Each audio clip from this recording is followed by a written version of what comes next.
सईद भाई अस्सलाम वालेकुम रहमतुल्लाहि व बरकातुहू। वालेकुम सलाम व रहमतुल्लाहि व बरकातुहू। सईद भाई आपके ट्रक में अलमारी, फ्रिज, कूलर और बर्तन के कार्टून लेकर कहाँ जा रहे हैं? मौलाना रशीद साहब, मेरी बेटी की शादी खलील के बेटे से अल्हम्दुलिल्लाह इस महीने में होने वाली है और लड़की के ससुराल वालों ने ये तमाम चीजें जायज में मांगी है, इसीलिए सब फरमाइश की चीजें खरीदने पर मजबूर हूँ। सईद भाई ये लड़के के घर वालों को क्या हो गया है? बेचारे लड़की के बाप से इतना लंबा चौड़ा सवाल कर कर इसको किरदार बना देते।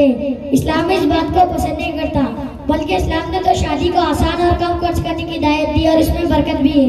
ये बात आप मेरे दामाद और समझे को समझाओ, मुझे बताने से क्या फायदा, मैं तो उनके फरमाइश के मांग के आगे मजबूर हूँ। आखिरकार लड़की याद पीले पड़ने ही है, कब तक घर पर रोकर रहेंगे? अरे खलील भाई, आपके बेटे की शादी खाना बंद सईद भाई की बेटी से होने वाली है। जी हाँ, दुआ फरमाइए, अल्लाह ताला मुबारक करे।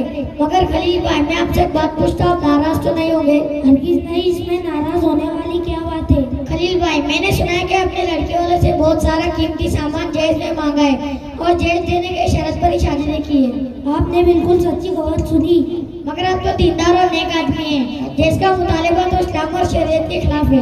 किसने कहा कि इस्लाम और शरीयत के खिलाफ है? हमने तो कहीं ऐसी बात नहीं सुनी, बल्कि अच्छे अच्छे मालदार और दीनदार लोग अपने बेटों और बेटियों की शादी में बहुत सारा दहेज लेते और देते। खलील भाई, खुशी से दी जाए बच्चे ये अलग बात है, देने को तो लड़के वाले अपना पूरा कर देते, जिसके इख्तियार की बात है, मगर सवाल करके और जबरदस्ती लेने देने के शर्त पर ही शादी करना नाजायज और इस्लाम के खिलाफ है। लेकिन मेरा आपसे सवाल है, आपने कहा कि शादी में जहेज लेना इस्लाम और शरीयत के खिलाफ है। अल्लाह के खुद हुजूर सल्लल्लाहु अलैहि वसल्लम ने अपनी बेटी हज़रत फातिमा रज़ियल्लाहु अन्हा को चंद चीज़ें जहेज में दी और इसी तरह हज़रत खदीजा रज़ियल्लाहु अन्हा ने अपनी बेटी हज़रत ज़ैनब रज़ियल्लाहु अन्हा को एक कीमती हार जहेज में दिया। फिर जहेज लेना इस्लाम के खिलाफ क्यों है?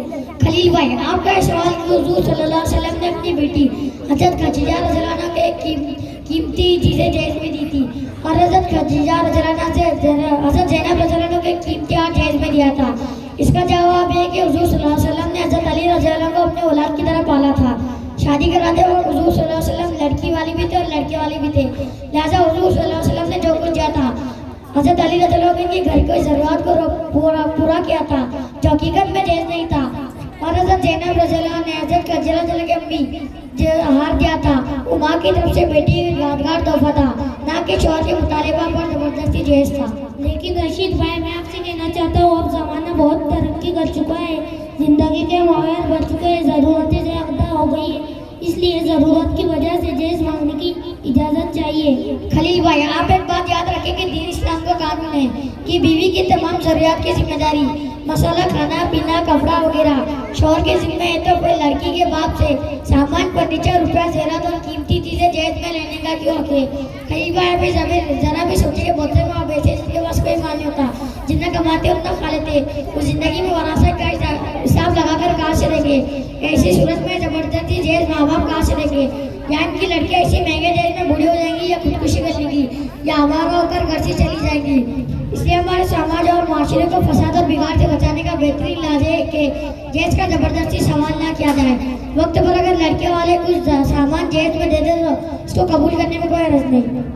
रशीद भाई, आपने बहुत अच्छी तरह समझदारी से नसीहत की है, इंशाअल्लाह मैं इस बात पर ज़रूर अमल करूँगा और अपने बेटे की शादी में हरगिज़ जहेज नहीं लूँगा और आपका ये पैगाम सारे मुसलमानों तक पहुँचाऊँगा। ठीक है, अस्सलाम वालेकुम। वालेकुम सलाम। वालेकुम सलाम।